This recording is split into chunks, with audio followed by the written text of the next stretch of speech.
8. Mengusulkan pergantian wakil presiden kepada MPR. Ada yang berbeda di udara politik Indonesia belakangan ini. Sebuah surat terbuka yang oleh banyak orang disebut sebagai surat sakti mendadak jadi poros baru kegaduhan nasional. Bukan karena isinya saja, tapi karena siapa yang berdiri di belakangnya. Barisan ratusan purnawirawan militer dari pangkat kolonel hingga jenderal bintang 4. Totalnya 103 jenderal, 73 laksamana, 65 marsikal, dan 91 kolonel. Lebih dari cukup untuk membuat siapapun di lingkaran kekuasaan menoleh. Awalnya surat ini mungkin tak tampak mengancam, hanya 8 poin pernyataan sikap. Tapi semakin dalam dibaca, semakin terasa bahwa ini bukan keluhan, melainkan ultimatum.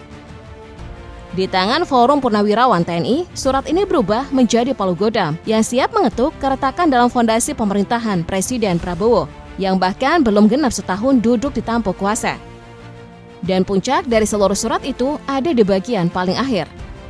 Seruan terbuka kepada MPR untuk mengganti wakil presiden. Sebuah langkah yang tak hanya menantang sistem, tapi juga menyasar langsung ke jantung legitimasi Gibran Raka Buming Raka. Tuduhan terhadapnya pun tak main-main, melanggar hukum acara dalam proses Mahkamah Konstitusi yang membuka jalannya menuju kursi Wapres. Yang membuat semuanya lebih serius adalah fakta bahwa pernyataan ini keluar dari mulut para mantan pengendali institusi bersenjata. Orang-orang yang dulunya bukan sekedar penjaga negara, tapi penentu arah dalam senyap. Saat mereka bersuara, itu bukan basa-basi, itu isyarat. Namun sebelum kita masuk ke inti, siapa saja sosok-sosok ini dan apa motivasi mereka? Ada satu hal yang patut dikupas lebih dulu. Bagaimana pihak istana dan elit penguasa membaca langkah ini? Apakah ini dianggap sekedar gejolak nostalgia dari para mantan, atau justru pertanda bahwa gelombang baru sedang mengarah ke pusat? Di tengah derasnya dorongan agar Undang-Undang Dasar 1945 dikembalikan ke versi orisinalnya, Presiden Prabowo memilih diam. Bukan karena abai, tapi karena menurut Jenderal Purnawirawan Wiranto, yang kini menjabat sebagai penasihat khusus Presiden bidang politik dan keamanan, isu itu memang bukan wewenang seorang kepala eksekutif. Wiranto menjelaskan Indonesia berdiri di atas sistem trias politika, pembagian kekuasaan yang jelas antara eksekutif, legislatif, dan yudikatif. Oleh karena itu, Presiden tidak bisa serta-merta ikut campur dalam wacana perubahan konstitusi. Itu adalah ranah legislatif sepenuhnya. Sementara itu, Ketua MPR Ahmad Mustani menyampaikan pernyataan tegas. Menurutnya, Prabowo dan Gibran telah dilantik secara sah sebagai Presiden dan Wakil Presiden RI hasil pemilu 2024. Legalitas keduanya telah dikukuhkan, baik oleh Mahkamah Konstitusi maupun lewat pelantikan resmi oleh MPR. Salah satu sorotan utama dari pernyataan Forum Purnawirawan TNI adalah desakan mereka agar Wakil Presiden Gibran Raka Buming Raka dicopot dari jabatannya. Alasan yang dikemukakan cukup spesifik. Mereka menilai putusan Mahkamah Konstitusi terkait pasal 169 huruf Q dalam Undang-Undang Pemilu telah menyalahi hukum acara Mahkamah Konstitusi dan juga bertentangan dengan Undang-Undang Kekuasaan Kehakiman. Pernyataan ini bisa dibaca sebagai bentuk ketidakpuasan mendalam terhadap legitimasi proses yang mengantarkan Gibran ke kursi Wapres. Bahkan bisa dikatakan forum ini secara simbolik menolak mengakui keberadaan Wakil Presiden yang saat ini sedang menjabat. Namun desakan itu bukan satu-satunya isi dari pernyataan sikap mereka. 7 poin lain ikut disampaikan. Misalnya, mereka menyerukan agar sistem hukum dan tata pemerintahan Indonesia kembali merujuk pada Undang-Undang Dasar 1945 versi asli. Kemudian mereka menyatakan dukungan terhadap program kerja Kabinet Merah Putih yang dikenal dengan Asta Cita. Tapi menariknya, dalam dukungan tersebut mereka secara khusus mengecualikan proyek pembangunan Ibu Kota Negara (IKN) yang selama ini jadi proyek prestisius Presiden ke-7 Joko Widodo. Tak hanya itu, forum ini juga mendorong Presiden Prabowo untuk menghentikan sejumlah proyek strategis nasional seperti PIK 2, Rempang, dan proyek lain yang dianggap menyengsarakan rakyat. Mereka bahkan meminta agar arus masuk tenaga kerja asing asal Tiongkok dihentikan total. Dan mereka yang sudah masuk pun diminta untuk dipulangkan ke negara asal.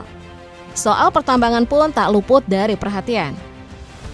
Para purnawirawan menilai sektor ini perlu segera dibenahi agar pengelolaannya benar-benar sesuai dengan amanat pasal 33 ayat 2 dan 3 Undang-Undang Dasar 1945. Ada juga tuntutan untuk mengembalikan fungsi kepolisian, khususnya dalam bidang keamanan dan ketertiban masyarakat, ke bawah kendali Kementerian Dalam Negeri. Jika kita cermati satu persatu, sebagian besar poin tersebut memang berkaitan erat dengan warisan kebijakan di masa pemerintahan Presiden Jokowi. Sebut saja proyek Rempang, PIK 2 milik Aguan, isu tenaga kerja asing, eksploitasi tambang, hingga pengaruh kuat Polri. Bahkan pada poin ke-6, forum ini secara terbuka meminta Presiden Prabowo melakukan reshuffle kabinet, terutama terhadap menteri-menteri yang tersandung isu korupsi maupun yang masih memiliki loyalitas terhadap Presiden ke-7. Dengan sikap yang frontal ini tentu muncul pertanyaan besar, siapa sebenarnya mereka? Seberapa kuat pengaruhnya dan seberapa besar peran mereka dalam dinamika bangsa hingga cukup berani menyuarakan konfrontasi terhadap seorang mantan presiden dan wakil presiden yang sedang menjabat.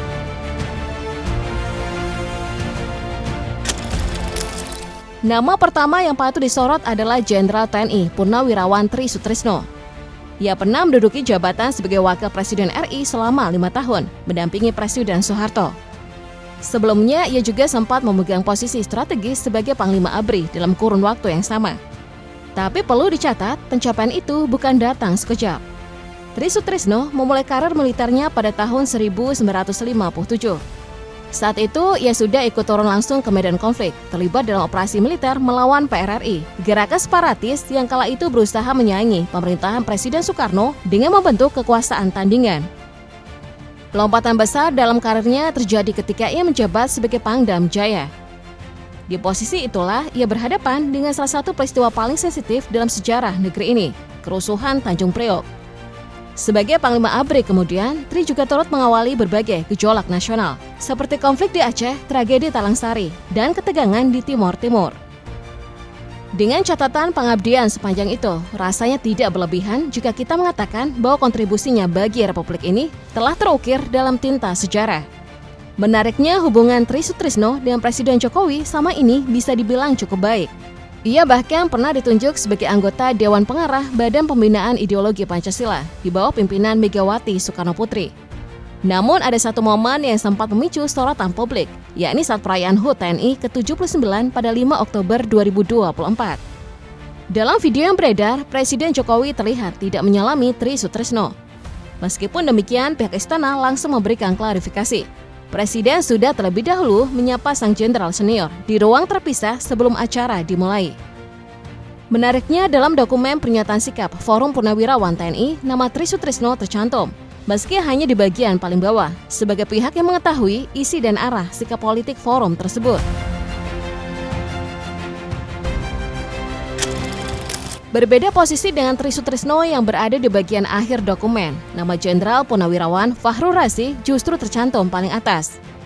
Sebuah penempatan simbolik yang menunjukkan bobot dan peran sentralnya dalam gerakan ini. Fakhrul, seperti halnya Tri, memiliki latar belakang militer yang panjang, sekaligus pengalaman di ranah pemerintahan. Ia pernah menjabat sebagai Wakil Panglima ABRI, salah satu posisi tertinggi dalam struktur komando militer Indonesia. Tak hanya itu, kiprahnya di dunia internasional juga mencolok.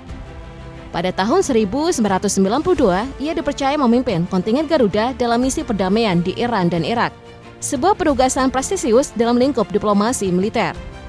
Yang menarik, hubungan Fakhrul Razi dengan Presiden Jokowi dulunya sangat dekat. Ia adalah bagian dari tim sukses Jokowi JK pada Pilpres 2014. Setelah kemenangan itu, Fakhrul diberi kepercayaan untuk menjadi komisaris utama di PT Antam, perusahaan pertambangan BUMN yang strategis. Jabatan ini menunjukkan kepercayaan besar dari lingkaran istana, mengingat penunjukan komisaris berada langsung di bawah kementerian yang dikendalikan oleh Presiden. Namun relasi itu tak bertahan lama. Di periode kedua pemerintahan Jokowi, Fakhrul sempat diangkat menjadi Menteri Agama. Tapi jabatannya hanya bertahan sekitar 1 tahun sebelum akhirnya digantikan dalam reshuffle kabinet.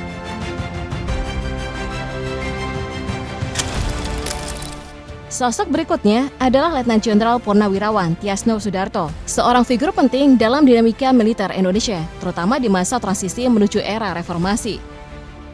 Ia pernah menjabat sebagai Pangdam 4 di Ponorogo, dan puncaknya sebagai Kepala Staf TNI Angkatan Darat pada penghujung tahun 1999.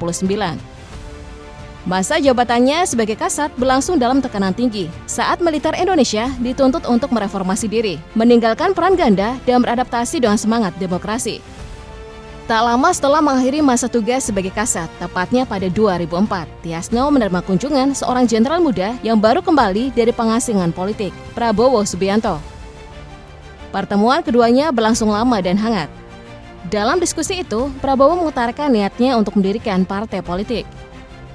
Tiasno menyambut niat itu, namun ia memilih tidak ikut langsung dalam gerakan politik praktis selama Undang-Undang Dasar hasil amandemen masih diberlakukan. Dari sanalah lahir sebuah kesepakatan diam-diam. Prabowo akan berjuang dari dalam sistem, sementara Tiasno bergerak dari luar. Dua jalur, satu tujuan, menjaga arah perjalanan bangsa. Kini 2 dekade setelah pertemuan itu, Prabowo telah mencapai puncak kekuasaan sebagai Presiden Republik Indonesia. Bagi Tiasno, ini adalah momentum penting. Ia meyakini sudah waktunya janji lama ditepati untuk membawa negara kembali pada nilai-nilai Pancasila dan Undang-Undang Dasar 1945 versi asli. Menurutnya, hanya dengan fondasi itu, keselamatan bangsa dan keutuhan NKRI bisa benar-benar dijaga.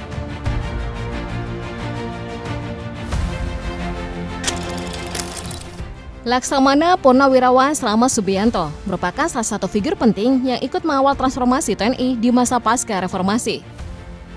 Ia menjabat sebagai Kepala Staf TNI Angkatan Laut dari Februari 2005 hingga November 2007. Periode ketika TNI tengah menata ulang posisi dan fungsinya di era demokrasi baru. Alumni Akabri Laut Angkatan 1973 ini memulai langkahnya di dek-dek kapal perang seperti KRI Tamrin dan KRI Rakata. Seiring waktu, ia dipercaya mengisi sejumlah posisi strategis, termasuk sebagai Wasrenom TNI dan Wakil Gubernur Lemhanas. Lembaga menjadi dapur strategi pertahanan negara. Slamet Subianto bukan hanya dikenal karena kiprah lapangannya, tetapi juga sebagai seorang perwira intelektual. Ia menempuh pendidikan militer di berbagai negara, termasuk Belanda dan Yugoslavia, selain tentunya di Lemhanas RI.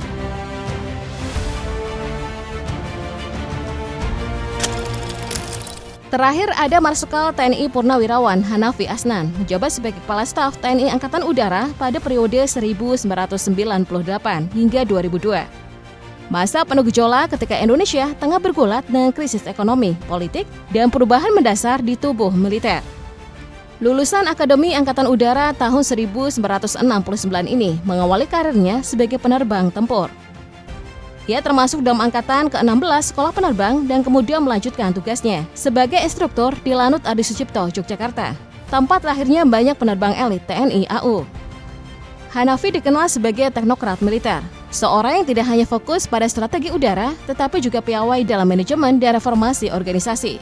Ia menempuh pendidikan lanjutan di berbagai institusi militer, mulai dari sekolah komando hingga kursus manajemen pertahanan yang memperkuat pendekatannya sebagai pemimpin militer modern.